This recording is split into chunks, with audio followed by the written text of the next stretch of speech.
Gente, boa noite. É mais uma boa noite para aqueles que vão assistir de manhã, de tarde, ou que vão assistir, porque agora a gente tem um novo meio de comunicação, que é através do podcast Spotify. Então, também esses vídeos vão poder ser escutados através do Spotify, através desse podcast que a gente criou.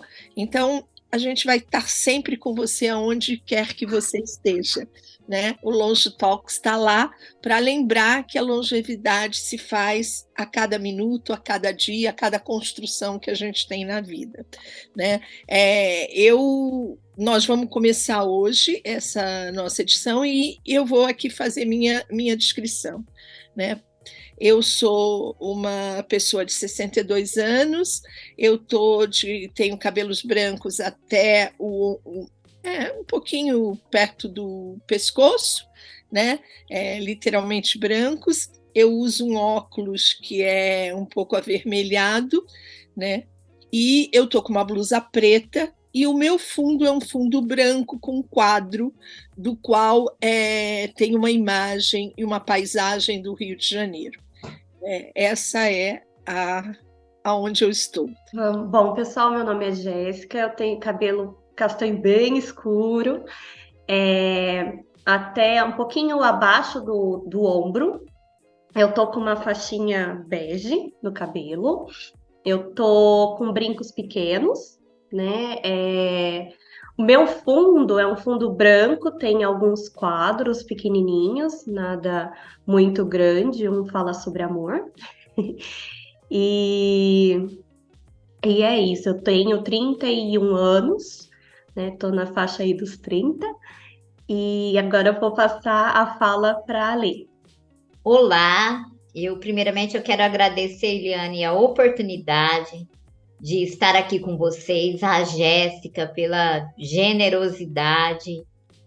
Eu falo que esse networking que a vida nos propicia é fantástico. E ele veio para mim durante a pandemia, na verdade, porque eu era uma pessoa 100% presencial.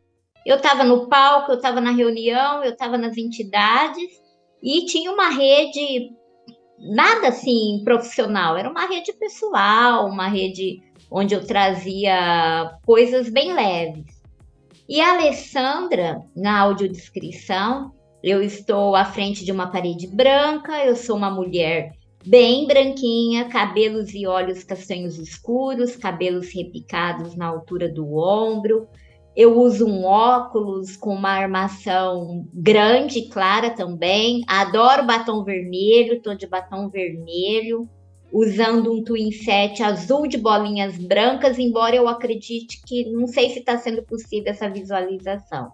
Falar da gente é um negócio meio difícil, né, Eliane? Mas o que eu diria? A Alessandra é uma mulher de 48 anos, do interior também, Jéssica. Eu sou de São José do Rio Preto, onde eu nasci e moro até hoje. Moro com os meus pais, sou casada, tenho 3 gatos, adoro bicho, adoro natureza, conexão.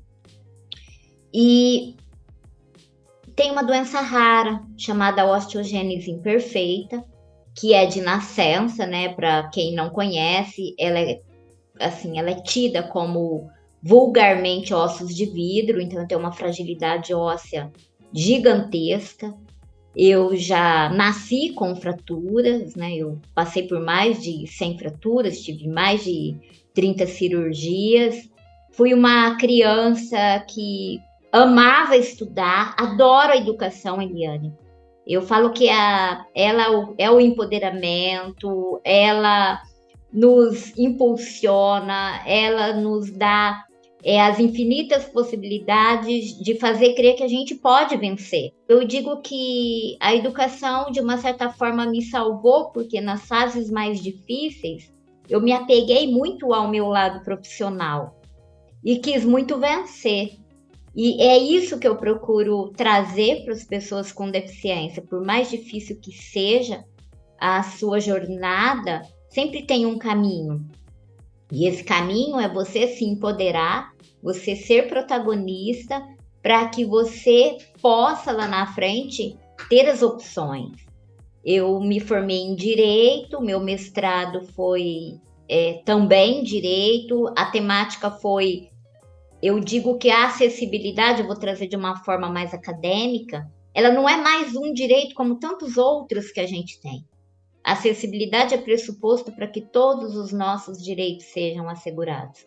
Se eu chegar numa escola e não tiver o material adequado, não tiver um banheiro adaptado, eu tenho violado meu direito à educação. Se eu for num hospital e não tiver uma maca que eu consiga subir, um banheiro que eu possa utilizar, eu tenho violado o meu direito à saúde.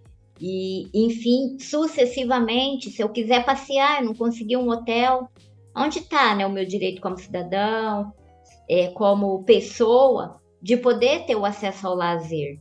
E é uma das grandes bandeiras que eu carrego para que todas as pessoas tenham acessibilidade assegurada, e a educação inclusiva é uma coisa que eu defendo sempre.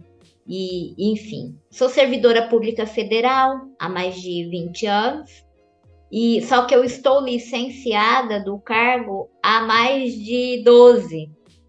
Quando eu resolvi dar uma virada de chave e aquela, vamos dizer, mesmice, né, de estar ali mexendo com processos, trabalhando com eu e o processo como simplesmente eu não via uma atuação presente naquilo que eu acreditava, que é transformar o mundo. Foi onde eu fui ser vereadora no meu município, eu fui por 2 mandatos, uma vida política, uma experiência ímpar para qualquer pessoa, mas um momento muito difícil por ser mulher. Não adianta dizer que não, é muito difícil você ser mulher na política. Eu, duplamente, porque eu era mulher com deficiência, então, quer dizer, eu era um ser não pensante. Quando eu cheguei, a única mulher da Câmara. Porque eu brinco que eu não posso correr, subir escada, eu dependo de um banheiro adaptado, mas tem muita coisa que eu posso fazer. E aí que tem que vir o foco, né? É igual a longevidade. A experiência que a longevidade traz nos grupos, não tem o que se discutir. A pluralidade, o quanto ela agrega como um todo, isso precisa ser explorado mais. Eu queria que você falasse um pouquinho nessa tua trajetória, que é rica, né? E quando você tem essa experiência em mentoria e quando você fala desse olhar, como é que é incluir as pessoas com deficiência acima de 40 anos ou menos ou mais até, como é inseri-las, porque você está colocando uma coisa a mais ali, né? Você está falando de mulher, você está falando da deficiência, você está falando da idade, e como é que essas coisas, quando você faz esses processos de mentoria, ou quando você leva essa tua fala para as pessoas, o que você percebe hoje dentro das empresas, fora das empresas, de uma certa maneira na sociedade mesmo, porque você tem até essa experiência pública que lhe faz também ter esse olhar público, esse olhar mais, vamos dizer assim, 360 graus de tudo que acontece. Eu queria ouvir um pouquinho sobre isso. Bom, primeiramente, eu só quero colocar que esses vieses inconscientes, eles vêm, né? A gente carrega isso.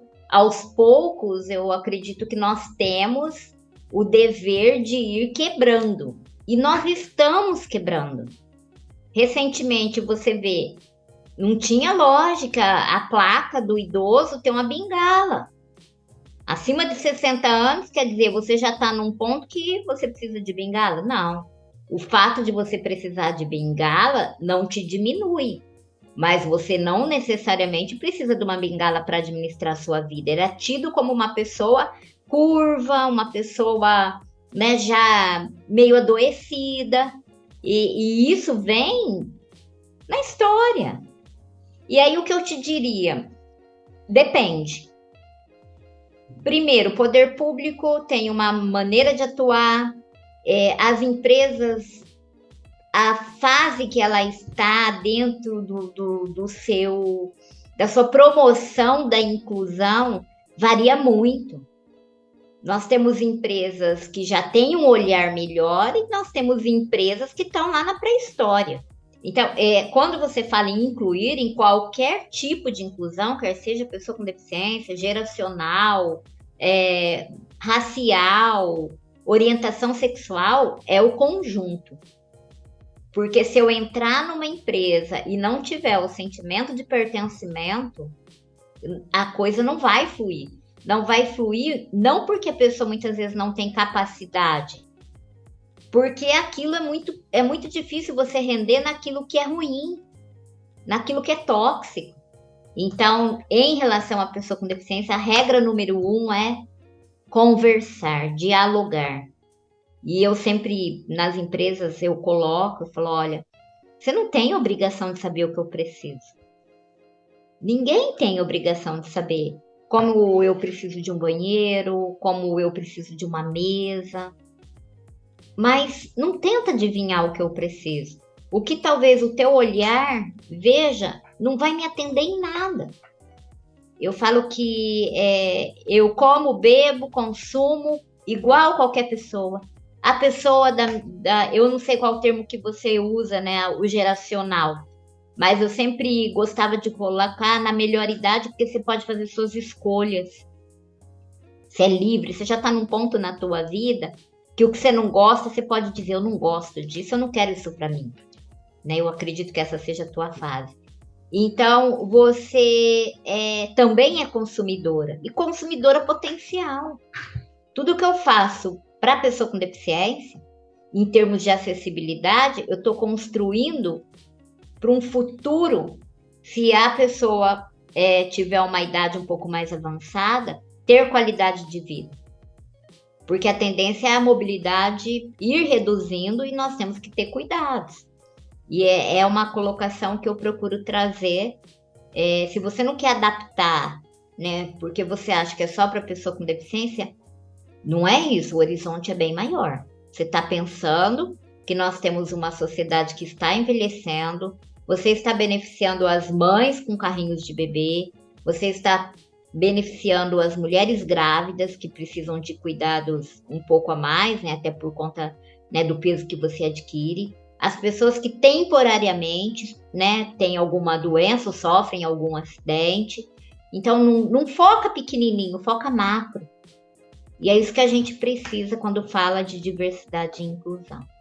Alex, você me remeteu, quando você foi falando, eu tenho um irmão que é deficiente auditivo. Ele teve meningite quando criança e afetou a parte motora fina, a coordenação motora fina dele e a audição. Então, na época que a gente morava na Bahia, e eu vejo, inclusive, não só o papel do outro, mas também dentro da própria família. Acho que isso é importante, né?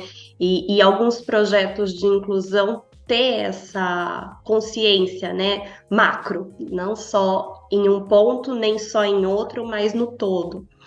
E meu irmão, ele estava acho que na quinta série, e aí as pessoas faziam as provas para ele. Minha mãe ficou muito brava. Minha mãe foi lá na escola e falou assim, gente, ele é capaz.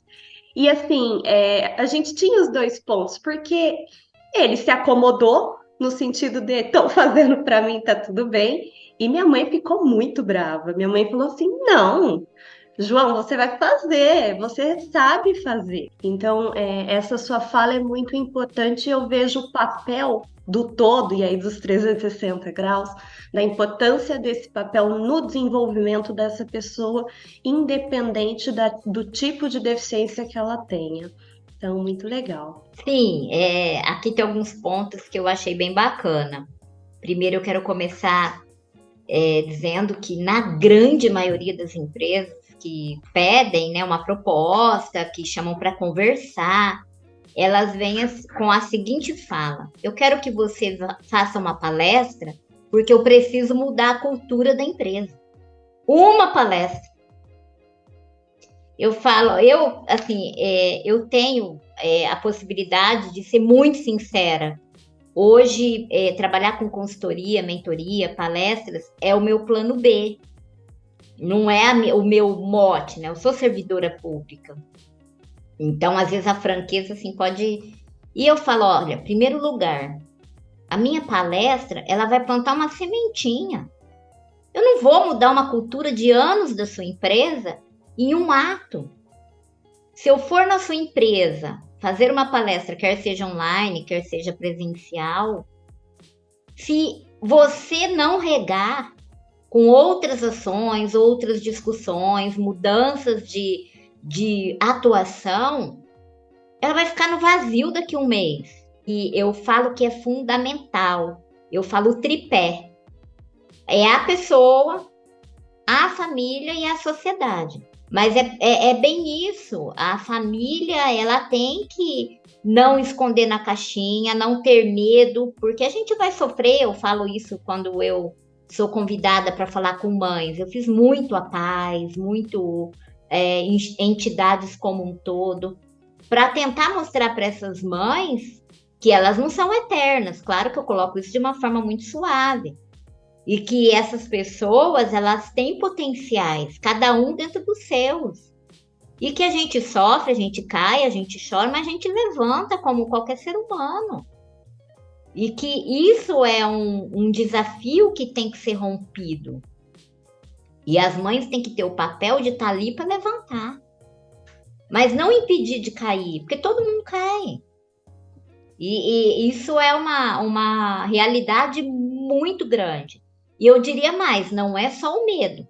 Dentro da própria família também reina o preconceito. E ele é muito grande.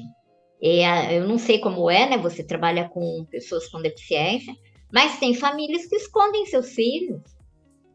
Tem famílias que preferem, vão passear, vão sair e tal, põe alguém para cuidar.